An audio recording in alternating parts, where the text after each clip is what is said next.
One more time. I'm Julia Dalvik from the University of Applied Sciences in Vienna in Austria. I am a sociologist and I do research on access to public services in the digital era.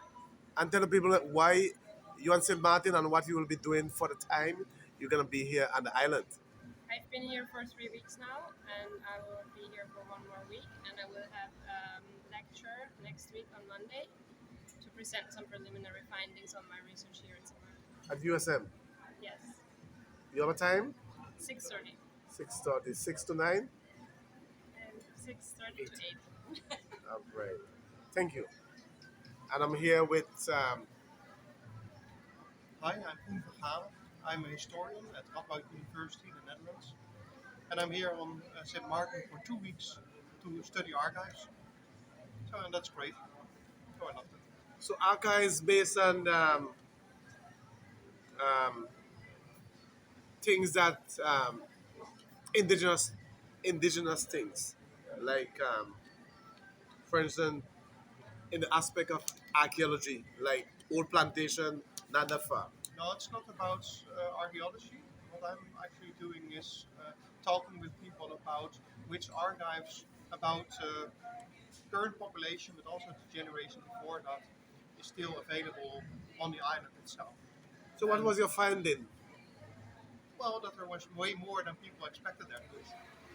And that it would be a good thing for the islands to create a sort of national archive like they have on Aruba, for example, uh, just to create a place where they can also be safely stored.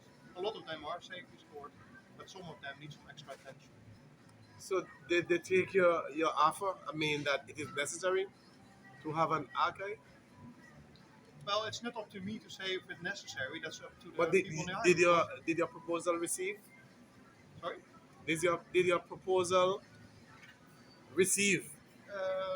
I didn't make a proposal on that. I think that's what I can only see what I see during my research, but I think it's for the people on St. Martin to decide whether they will have an archive. But I think it would be a good idea because there's so much information and it's hardly reachable for the people here. And it would be great that this information is reachable so people can study their own ancestors, but also can use it um, for education or for cultural events. And I think there can be far more done with that, and it helps people also to really connect to their roots to a certain extent. So that's what I want to say. Okay, Mr. Jesseroon, thank you very much, Mr. Jesseroon, the man with a lot of energy. And go ahead, no problem. So, do you endorse the these? Well, your friends, your associate, the gentleman, he's studying archives and sociology. Young lady there. Um, how do you, did you how do you endorse these people? They all came to the University of St. Martin and asked for collaboration. And as research coordinator at the University of St. Martin, we were there to assist and to develop this collaboration. So, as they have told you, they have findings, they have shared their findings, and we as university are very much privileged that we have those findings, that we will get those findings, and that we can share those findings also with the public.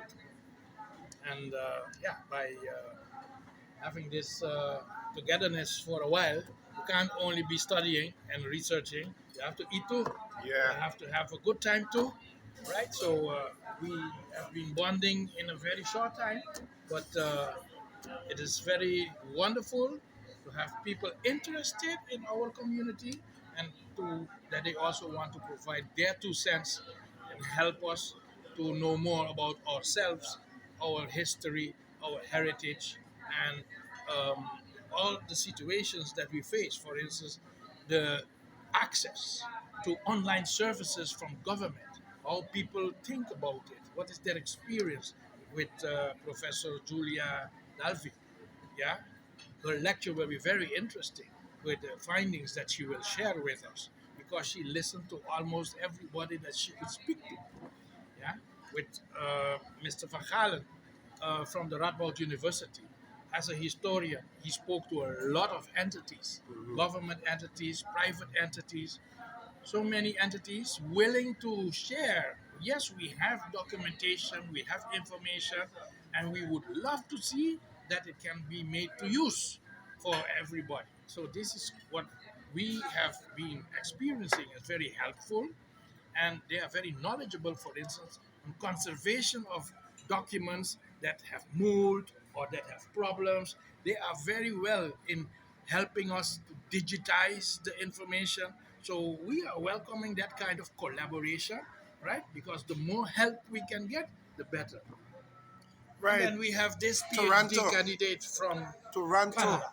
No, not from Toronto, from Ottawa. My name is Carol Terrien, and I'm at Carleton University. I'm a PhD candidate in anthropology, and my topic or my area of research is how women adjust to drastic changes, and in particular here in St. Martin, how they gather strength in being able to cope with many changes in short periods. It's like climate change. A little bit like climate change. One of the aspects I'm looking at the last 10 years in St. Martin, of course, many things have happened. It's been a series of hurricanes, there's been the pandemic, there's been economic fluctuations because of its dependency on tourism. I'm taking all those factors together and saying, what did these women do, and how did they reconstruct their communities and the social fabric of their communities after each devastating event? So you're looking at the one pillar economy. How devastating it can be to women, especially. Yeah, not just the one pillar economy, but also the other events that have happened over the last 10 years. Yeah, like the hurricanes and the pandemic. So it's really caught the attention. How is these women actually surviving in these conditions? That's the emphasis. Yeah, and how they've survived and thrived. In my observations, a lot of them have thrived, and they have very strong relationships that they really rely upon to get them through the difficult moments, and that they accept living with risk very, very well. So you're yet to reveal your finding. I am currently finishing field work, so I'm just discovering my findings now, and I hope to have that published next year. Right, so you can tell the people where they can reach you, where they can meet you, and Yeah, at some point, yes. At this point, they can reach me through WhatsApp. They wanted to reach me at 709-765-6785, or they can try to reach me through University. through the university on your social yeah. media. You haven't digitalized. Yes, I do. I have my I don't have my Facebook account is private, but they can reach me through Twitter as well at Carol Terrien. CarolTherrien. So when they come to Canada, as we wrapped up, where they can meet you. Well, I split my time between various places in Canada, so they'll have to reach me through Twitter first to try to find out where I am. Thank you, well. Thank And I'm Mr. Brown for BCNT. We were speaking to university graduate. Mr. Just Room, tell the people who you are again. I'm Raymond Chichurun.